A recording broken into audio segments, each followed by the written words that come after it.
তো গাইস আমাদের ম্যাচে পড়েছে আদিব ভাই ম্যাচে পড়ার পর আমাদের হাতে মার খেয়ে কি বলে ওটা শুনুন। আরে হ্যাঁ, এসব বট মট বাদ দাও না। যে হচ্ছে বস্তি মানে বোঝো, এর মা বাপ হচ্ছে কয়টা আর মা কয়টা তার নেই, ঠিক মানে বোঝো।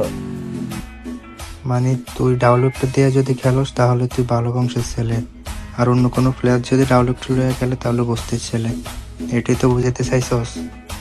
पुरानी यादें ताजा करेंगे जब शो बनाने वाले चूतिया थे और हम भी। तो आओ यार शुरू करते हैं बिना किसी डेडिकेशन के।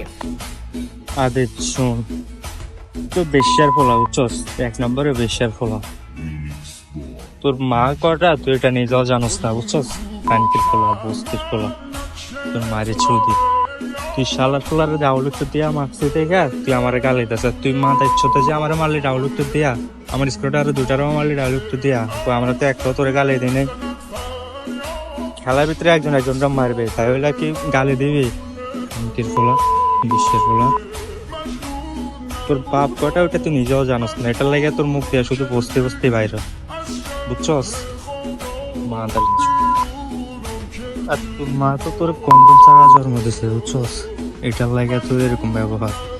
বস্তির ফোলা আর বেশের ফোলারা এরকমই ব্যবহার করে বুঝছস। বস্তি বস্তি বলস না, এটা তার প্রমাণ। আর তুই যে বলস বস্তির ফোলা, নট সেকো হ্যাকার, ঠিক আছে? আমার স্কোয়াডের টিমমেট হ্যাকার, আমার স্কোয়াডের প্রত্যেকটা টিমমেটের আইডি তুই চেক করবি, ঠিক আছে? ফিসি প্লেয়ার যারা যারা আছে আমার সাথে সবার আইডি চেক করবি, ও আইডিতে হ্যাক আছে কিনা। আর তুই তোর আইডি চেক করবি লাইভে বসে, যে কে হ্যাক ইউজ করে, ঠিক আছে? যদি একটা আমার স্কোয়াডের কোনো প্লেয়ারে হ্যাক ইউজ করে দেখাইতে পারোস, কানা ধরে তোর কাছে ভিডিও পাঠাবো, যদি একটারে দেখাইতে পারোস তুই। হ্যাঁ।